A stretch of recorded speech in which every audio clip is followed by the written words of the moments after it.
Livro de Atos, no capítulo 7. Diz o seguinte: Então o sumo sacerdote perguntou a Estevão: são verdadeiras essas acusações? A isso ele respondeu: por enquanto só isso.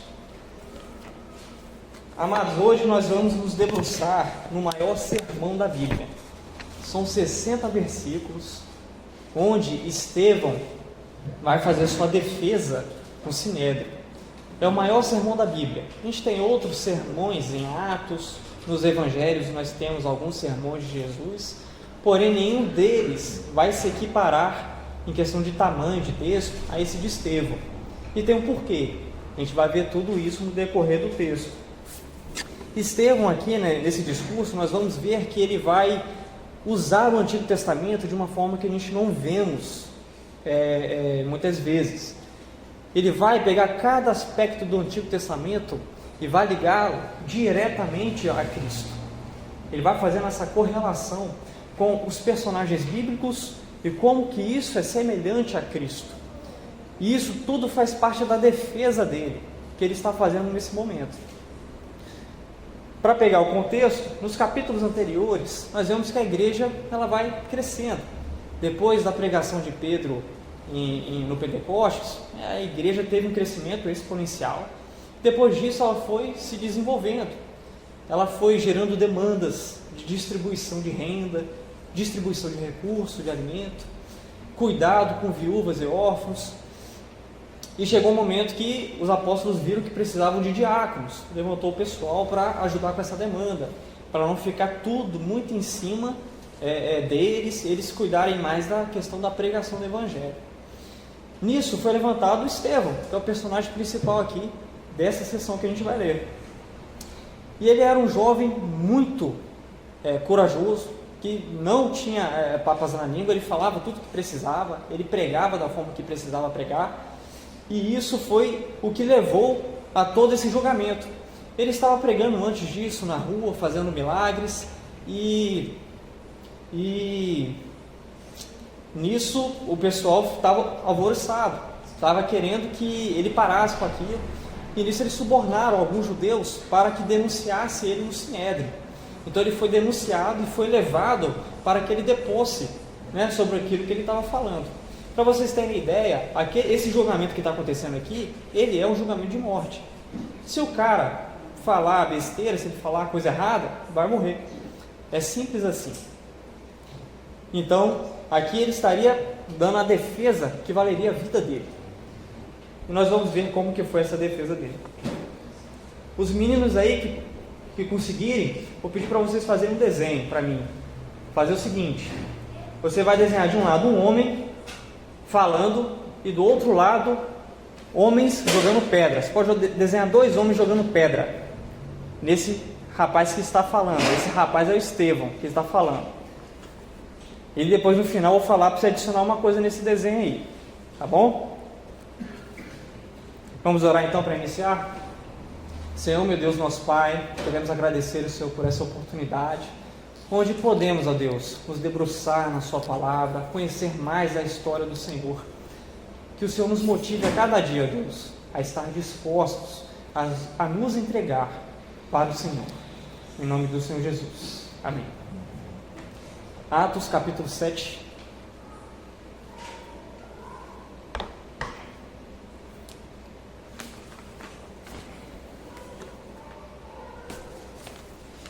Então, como nós vimos no contexto, Estevão foi levado para o Sinédrio, onde ele foi questionado sobre acusações sobre ele, e a gente vai ver como que ele respondeu a tudo isso. Vamos ler agora dos versos 1 ao 17. Então o sumo sacerdote perguntou a Estevão: são verdadeiras essas acusações? A isso ele respondeu: irmãos e pai, ouçam-me.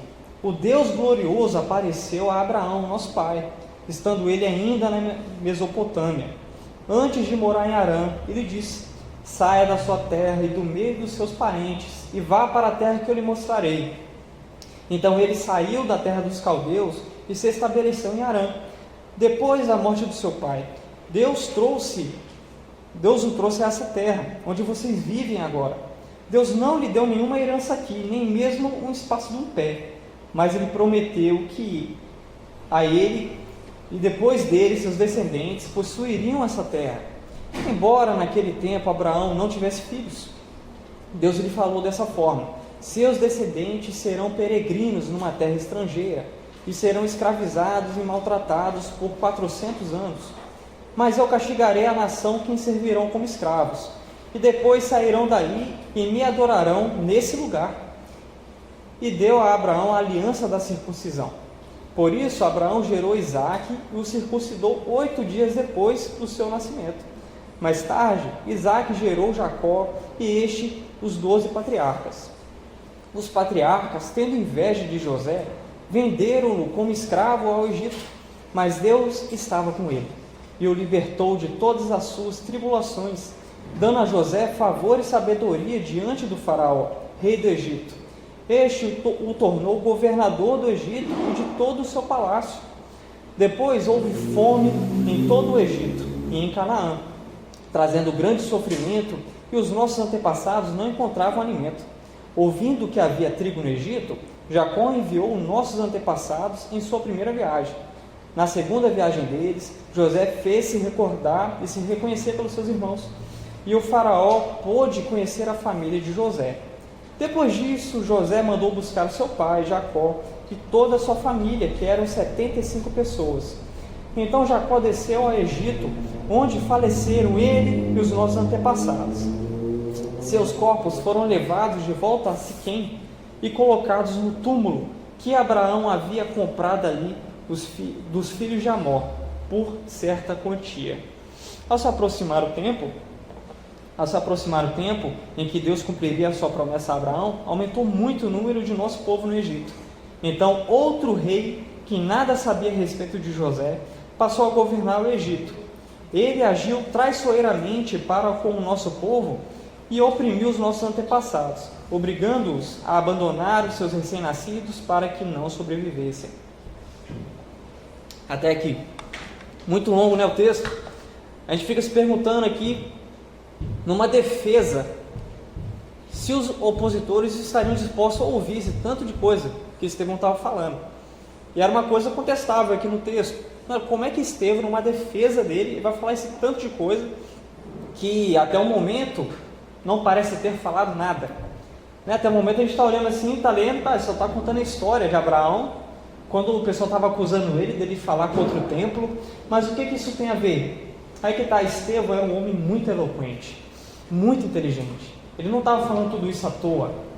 Seguinte, a acusação sobre ele era que ele estava falando que Jesus iria destruir o templo e que a terra de Israel não era suficiente para adorar a Deus. Essa que era a acusação. Então eles estavam falando que Estevão estava blasfemando contra o nome de Deus por isso. E aqui Estevão simplesmente começa a fazer um resumo da história bíblica. E algo muito interessante que logo no início aqui, ele já joga por terra um argumento deles contra Estevão, que falava: cara, você está falando que Jesus vai destruir o templo, que a adoração a Deus não se resume a isso aqui. Aí ele começa a falar: rapaz, Abraão, ele começou tudo antes de existir Israel. Abraão é antes de Israel, ele que começou Israel. Então, a circuncisão foi antes de Moisés. Ele estava falando o seguinte: rapaz, vocês chegaram agora. Deus não está enclausurado naquilo que vocês têm como religião de vocês. Deus não está fechado nos seus dogmas, no seu templo e na sua Torá. É isso que Estevão estava falando aqui. E Estevão começa sua longa defesa falando sobre Abraão, sobre essas coisas, como ele levantou. E depois de falar sobre Abraão e esse aspecto assim de Abraão ser um marginalizado, de uma terra de idólatras, e mesmo assim Deus usar ele vai para José e começa a falar de José. E fala: José foi rejeitado pelos seus irmãos, José foi vendido como escravo para o Egito. E tudo isso ele vai falando sobre a história de José, tudo que Deus fez em Israel. E isso é muito importante, porque a gente vai ver tudo no final, tudo se concretizando no final. Ele vai mostrando que Abraão, os profetas, o povo de Israel sempre foram rejeitados. José foi rejeitado, o profeta de Deus rejeitado. Depois Moisés foi rejeitado. Ele vai contando essa história. Depois os profetas, os reis matavam os profetas que falavam contra os reis. E depois ele vai chegar em Jesus, falando: e vocês mataram esse Jesus, o verdadeiro profeta de Deus. E aqui ele vai contando a história de José, mostrando como que José foi rejeitado pelos seus irmãos, entregue à morte. E o que parecia o fim se tornou na maior bênção para eles naquele momento. E assim como José foi abandonado e vendido, rejeitado, Jesus foi rejeitado. Esse é o ponto que Estevão está trazendo aqui, essa conexão com Jesus. Assim como José foi rejeitado, Jesus foi rejeitado também por vocês. Mas a bênção, ela vem apesar do mal que o mundo tenta causar. A bênção de Deus vem apesar do mal que o mundo tenta causar. E depois de um tempo, se levantou um faraó que não conhecia José, e esse temeu o crescimento exponencial de Israel. Logo ele manda matar todos os recém-nascidos que estavam ali no Egito, o ensinou o faraó. Nasceu menino, manda matar, não podia mais nascer menino. Porém, naquela circunstância, nasceu Moisés. E a mãe de Moisés colocou esse menino no cesto, lançou ele no rio Nilo, todo mundo conhece essa história. E a filha do faraó pegou Moisés para criar. Nisso, Moisés foi criado em toda a sabedoria do Egito, conhecendo também o seu povo. E, novamente, nós vemos o mundo tentando parar Israel.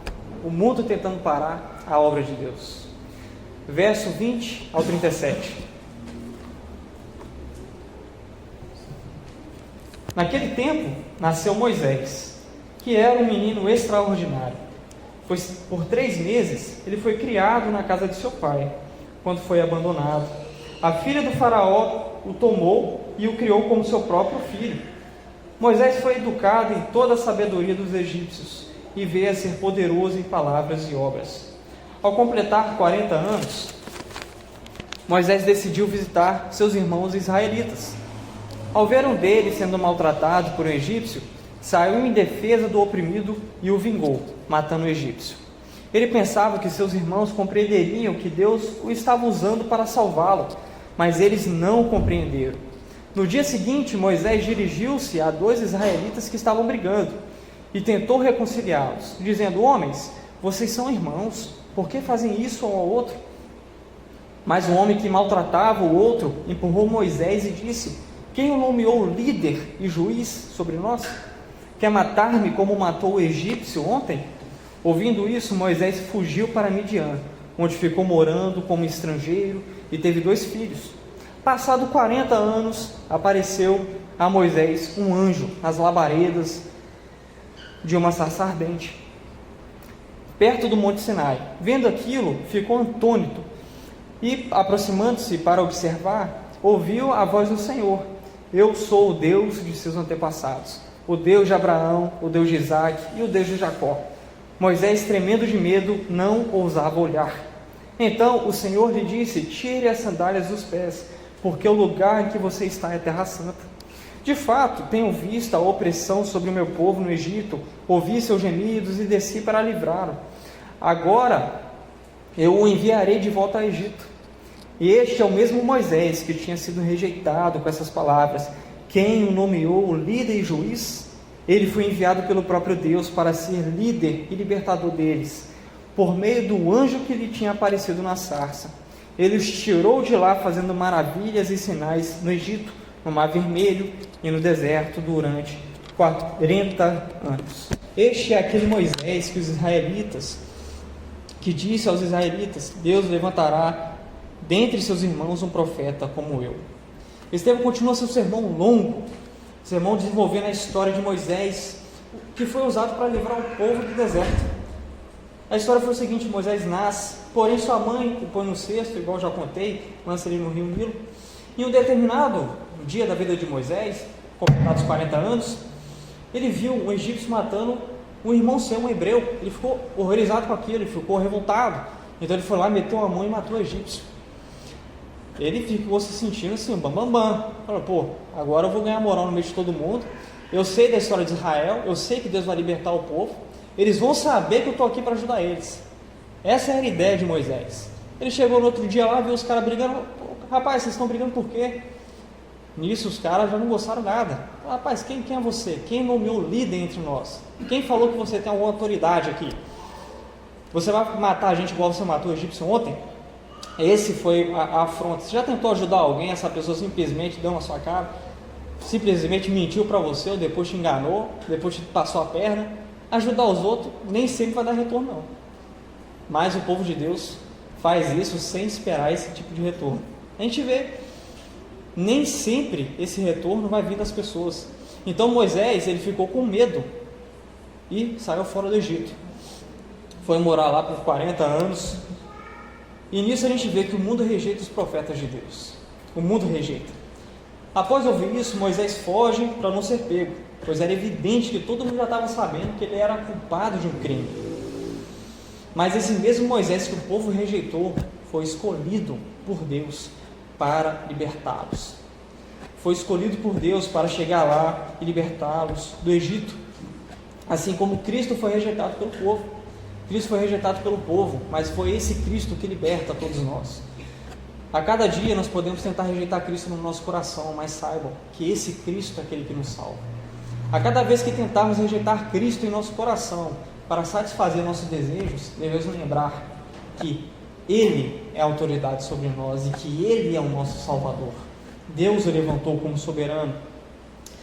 Assim como Cristo foi rejeitado, Moisés foi rejeitado também, mas foi escolhido por Deus para libertar o povo de Deus. A pedra que os construtores rejeitaram se tornou a pedra angular.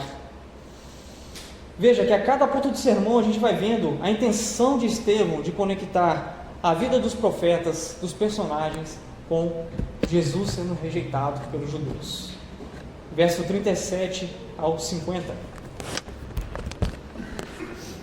diz o seguinte: Este é aquele Moisés que disse aos israelitas: Deus levantará dentre os seus irmãos um profeta como eu. Ele estava na congregação no deserto com um anjo que lhe falava no Monte Sinai e com os nossos antepassados, e recebeu palavras vivas para transmiti-las a nós. Mas nossos antepassados se recusaram a obedecer-lhe. Ao contrário, rejeitaram e em seu coração voltaram para o Egito. Disseram a Abraão: Faça para nós deuses que nos conduzam, pois a esse Moisés que nos tirou do Egito, não sabemos o que lhe aconteceu. Naquela ocasião fizeram um ídolo em forma de bezerro, e trouxeram-lhe sacrifícios e fizeram uma celebração em honra ao que suas mãos tinham feito. Mas Deus afastou-se deles e os entregou à adoração aos astros, conforme o que foi escrito no livro dos profetas. A pior coisa que Deus pode fazer com você, com qualquer pessoa, é entregar ela aos seus próprios desejos. Não se engane, a pior coisa que Deus pode fazer a alguém é simplesmente largá-la, deixá-la na própria idolatria. O ser humano não precisa de nada para se estragar, ele mesmo se estraga, ele não precisa de ajuda, é só largar ele, que ele faz o pior para si mesmo. Continuando, foi a mim que vocês apresentaram sacrifícios e ofertas durante 40 anos no deserto, ó nação de Israel. Em vez disso, vocês levantaram o santuário de Moloque, a estrela do deus Renfa, ídolos que vocês fizeram para adorar. Portanto, eu os enviarei para o exílio, para além da Babilônia. No deserto, os nossos antepassados tinham o tabernáculo da aliança, que fora feito segundo a ordem de Deus a Moisés, de acordo com o modelo que ele tinha visto. Tendo recebido o tabernáculo, nossos antepassados o levaram sob a liderança de Josué, quando tomaram a terra das nações que Deus expulsou diante deles. Esse tabernáculo permaneceu nessa terra até a época de Davi, que encontrou graça diante de Deus e pediu que ele lhe permitisse providenciar uma habitação para o Deus de Jacó, mas foi Salomão quem construiu a casa. Todavia, o Altíssimo não habita em casas feitas por homens, como diz o profeta: O céu é o meu trono, a terra é estrado dos meus pés. Que espécie de casas vocês me edificarão, diz o Senhor? Ou onde seria o lugar de descanso? Não foram as minhas mãos que fizeram todas essas coisas? Até aqui, por enquanto. E aqui nós vemos Estevão continuando o seu sermão, falando sobre todas essas coisas que estavam acusando aquele povo idólatra. E o que ele quis trazer aqui é o seguinte: agora no deserto, depois que Moisés liberta o povo, passa no Mar Vermelho, Moisés achava que agora está tudo certo, agora eles vão seguir as leis, agora eles vão me ver como líder. Mas o tempo que Moisés fica em cima lá no Monte Sinai recebendo as leis de Deus, o povo já fica impaciente. O povo já não consegue entender mais o que Deus vai fazer e não fica mais com aquela felicidade em saber o que Deus quer. Agora eles estão olhando para as próprias necessidades. Eles querem um Deus que eles podem controlar. Quando as coisas não iam conforme eles esperavam, conforme eles projetaram, conforme eles criaram na sua cabeça, que a gente vai sair daqui, já vai para a terra, vai ser rapidão, vamos se livrar, eles não quiseram mais esse Deus. Eles criaram o Deus à imagem e semelhança deles, para fazer a vontade deles. E assim é a vida de todo aquele que rejeita Deus. Todo aquele que rejeita Deus, ele não quer viver sem um Deus. Ele não quer viver sem um Deus, sem algo. Na verdade, ele quer construir um Deus para si. Ou ele vai viver pelo dinheiro, vai viver pela luxúria, vai viver por outra coisa, que não é o próprio Deus, mas é um Deus que ele coloca no próprio coração. Na verdade, o que todo mundo quer é um Deus que se possa controlar, é um Deus que possa realizar os próprios desejos. Por isso, as pessoas fogem de Deus. O mundo sempre rejeita o Deus verdadeiro em prol dos seus deuses falsos, dos deuses que eles podem controlar. E veja que interessante aqui, como é no verso 41, que fala o seguinte: quando eles criam esses ídolos, no verso 41, naquela ocasião fizeram um ídolo em forma de bezerro, então, trouxeram-lhe sacrifícios e fizeram uma celebração em honra ao que suas mãos tinham feito. Uma celebração em honra ao que suas mãos tinham feito. Depois disso, ele começa a discorrer sobre a construção do templo. Vocês vejam que o judeu, ele tinha muito orgulho do templo que ele tinha construído, daquela estrutura, daquela organização, de como funcionava o sacerdócio. O orgulho deles era aquilo lá, o que eles construíram com as próprias mãos. Nisso aqui, o que Estevão está querendo dizer? Vocês estão falando que eu estou blasfemando contra Deus? Na verdade, isso aí foi o ídolo que vocês construíram com as próprias mãos. Estevão estava falando tudo isso aqui muito calculado, para entrar na cabeça daqueles homens, para que eles pudessem ver que eles eram culpados diante de Deus. Estevão colocava diante deles um espelho que mostraria que eles eram os perdidos, não Estevão. Eles é quem precisava de Deus de verdade. Versos 51 ao 53. Povo rebelde e obstinado, aqui ele já vira a mesa. Povo rebelde e obstinado de coração e de ouvidos, vocês são iguais a seus antepassados, sempre resistem ao Espírito Santo. Qual dos profetas os seus antepassados não perseguiram? Eles mataram todos, tentaram perseguir Moisés, perseguiram José. Eles mataram aqueles que prediziam a vida do justo, de quem agora vocês se tornaram traidores e assassinos. Vocês que receberam a lei por intermédio de anjos, mas não obedeceram. Vejam só, vocês viram tudo isso que aconteceu, essa perseguição que aconteceu com Moisés, que os seus antepassados fizeram. Vocês fizeram pior, vocês mataram o próprio Deus. O próprio Deus encarnado, o sangue dele está em suas mãos. Aqui, Estevão acaba de virar a mesa. Onde ele era um réu acusado, ele vira o acusador daqueles homens. Vocês imaginam um sinédrio, um local cheio de pessoas querendo te matar, rodeado de pessoas sanguinárias, só esperando você dar um mole, e você escancaradamente fala na cara de todo mundo: vocês estão errados. Estevão era um jovem corajoso, que não abaixava a cabeça. Ele sabia que a obra de Deus era urgente e que ele precisava colocar aquilo na mesa para aqueles homens entenderem que Deus não estava com eles, que eles eram os idólatras, que eles criaram uma religião que ninguém podia alcançar, só eles. Essa era a religião deles. Ele diz: vocês são descendentes daqueles que mataram e os que pronunciavam a vinda do justo. Vocês são os piores. Estevão certamente sabia que aquele lá era o seu último sermão. Por isso que ele largou na lata. é meu último sermão, vou falar o que eu tenho para falar agora. E já largou tudo que deveria ser dito. Tudo. A verdade fere, irmãos. Às vezes vai ter verdades que a gente vai ter que dizer apesar do que o outro vai sentir. Apesar de como as coisas vão decorrer. Porque foi a partir dessa pregação, irmãos, que nós vemos Paulo ouvindo essa pregação. Depois nós vamos ler aqui que Paulo estava lá presente. Ou seja, a verdade que você fala, mesmo que cause uma intriga, uma ira, ela pode trazer salvação. Não se enganem. Versos 54 ao 60. Ouvindo isso, ficaram furiosos e rangeram os dentes contra ele. Mas Estevão, cheio do Espírito Santo, levantou os olhos para o céu e viu a glória de Deus em pé à direita de Deus. E disse: veja os céus abertos e o Filho do Homem em pé à direita de Deus. Aquele já não estava acreditando que não ia ter mais nada mesmo. Aquele já entregou tudo, o último suspiro dele. Mas eles taparam os ouvidos e, dando fortes gritos, lançaram-se todos juntos contra ele, arrastaram ele para fora da cidade e começaram a apedrejá-lo. As testemunhas deixaram seus mantos aos pés de um homem chamado Saulo, que é o Paulo. Enquanto apedrejavam Estevão, este orava: Senhor Jesus, recebe o meu espírito. Então caiu de joelhos e bradou: Senhor, não os consideres culpados desse pecado. E tendo dito isso, adormeceu. Agora Estevão direciona a aplicação final de tudo que ele estava dizendo. Aplicação final. E isso acarreta ao linchamento horrendo. Não perdoaram ele.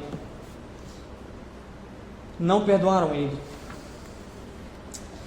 Eles estavam prestes a avançar nele já, quando ele estava falando. Mas quando ele falou aquela última frase, fala: vejo o Filho do Homem à direita de Deus. Amado, isso é uma blasfêmia para o judeu. Você não tem noção. Quando ele fala que o Filho do Homem estava à direita de Deus, ele está falando que Jesus é Deus. E aquilo lá foi estopim. Aqueles homens expressaram o ódio que já estava no coração deles há muito tempo. Fizeram com Estevão o que queriam ter feito com Pedro, com Lucas, com Filipe, com vários outros. Foram atrás de Estevão com sangue nos olhos. Eles taparam os ouvidos e começaram a gritar e avançar em direção ao jovem Estevão. E arrastaram ele para fora da cidade, onde apedrejaram até a morte. Por último, em seu último suspiro, ele diz: Senhor, não considere eles culpados. Não os considere culpados. Mas Estevão entendeu tudo. Entendeu tudo. Ele não morreu amaldiçoando aquele povo, mas ele sabia que a morte dele estava servindo de testemunho, não só para a condenação, mas para que eles, naquele momento, tivessem a oportunidade de crer em Deus novamente. E essa que é a maior loucura do Evangelho. A maior virada de chave do Evangelho é essa. Que o Evangelho está disponível, não para os bonzinhos somente. Deus não espera você chegar com a sua vida bonitinha, entregando para Ele, falando: olha Deus, tudo que eu fiz de bom, tantas pessoas que eu ajudei. Mas Ele espera que você chegue com as mãos vazias. Porque Deus não habita em templos feitos por mãos de homens. Nós não vamos nos gloriar daquilo que Deus faz em nosso favor. Logo, o Evangelho está disponível não somente para Estevão, mas para aqueles que estavam apedrejando ele. Essa que é a maior loucura do Evangelho. E no verso 1 do capítulo 8, nós vemos o seguinte: e Saulo estava ali consentindo a morte de Estevão. Amados, Paulo estava lá, dando risada talvez da situação, comemorando, falando que é menos um. E depois a gente vai ver que depois desse estopim, o cerco fechou para os cristãos. Eles tiveram que fugir, porque ali começou: matou um, vão matar o resto. O pessoal teve que ser disperso. E nesse momento Paulo estava lá, comemorando, talvez: agora a gente vai expulsar esse pessoal. Mas é esse mesmo Paulo que depois escreveu a maioria das cartas do Novo Testamento. O homem que estava lá, preparado para apedrejar. E agora os meninos vão completar o desenho. O rapaz que estava sendo apedrejado, ele vai estar mandando uma coisa para eles: graça. Escrever graça. É isso que ele devolve. Dito isso, vamos a algumas aplicações em relação a isso que a gente viu. Primeira aplicação: não vamos rejeitar a voz de Deus em nossas vidas. Vimos que os homens sempre têm rejeitado os profetas de Deus. Eles sempre rejeitaram Moisés, o José, rejeitaram o povo de Israel, rejeitaram Jesus. Por quê? Eles queriam viver conforme eles queriam levantar o próprio Deus no coração, queriam viver com a própria luxúria, queriam viver com os próprios desejos. E a gente tem que pensar o seguinte: será que não há algo em nossas vidas que nós mantemos rejeitando a Deus? Pensa direitinho, irmão. Tem alguma coisa na sua vida que você mantém no seu coração rejeitando a Deus? Você quer ver quando a gente rejeita a Deus?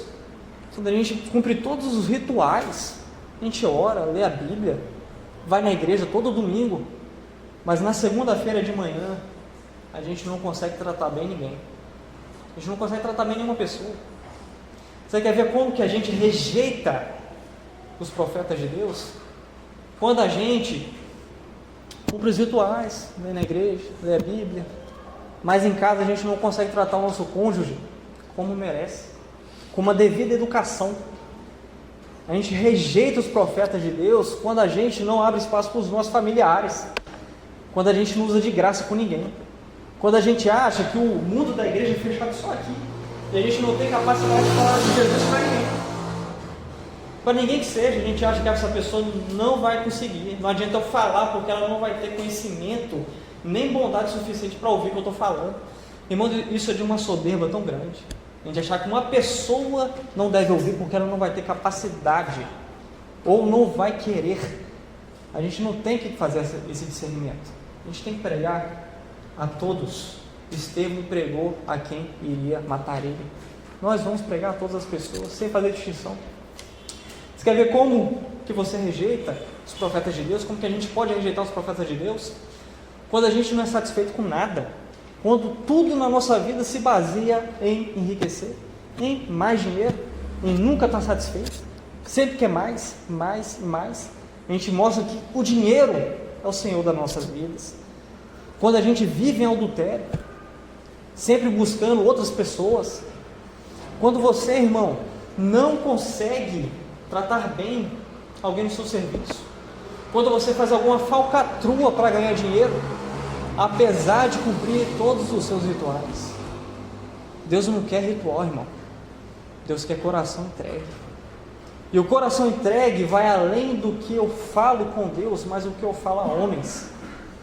O coração entregue fala muito mais em minha vida quando eu consigo aplicar toda a cosmovisão cristã nos meus atos. Não somente prestando um bom serviço, não somente sendo uma pessoa amigável, mas uma pessoa que leva a Deus às pessoas. Uma pessoa que leva a Deus às pessoas. Não adianta, irmãos, cumprir ritual e não viver. Não adianta cumprir ritual e não viver Cristo. Segunda aplicação: a gente vai ser rejeitado, irmão. A gente vai ser rejeitado. Estevão foi apedrejado, Jesus foi morto, Moisés foi rejeitado, José foi rejeitado. Abraão também não era lá de muitos amigos. A gente vê vários profetas sendo rejeitados. O profeta que falava a verdade para o rei, depois do rei Salomão, que entrou aqueles reis idólatras, o profeta que falava a verdade morria. O profeta que falava a verdade morria. Amado, não vai ser diferente com a gente. A gente evita muitas vezes de falar as coisas aos outros, de falar de Deus aos outros, porque a gente tem medo da rejeição. A gente tem medo da pessoa não querer dar corda para o nosso assunto.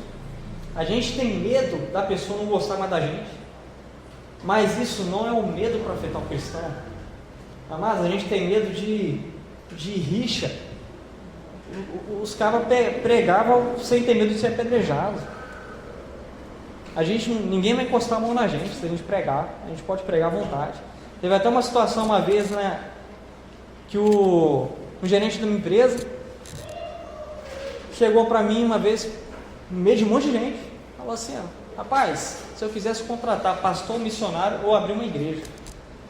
Porque eu falava de Jesus para a pessoa, né, alguém foi lá reclamar com ele, e nisso na lata assim, se eu quisesse pastor missionário, abrir uma igreja, meio de todo mundo assim. Assim, a gente vai ouvir mesmo.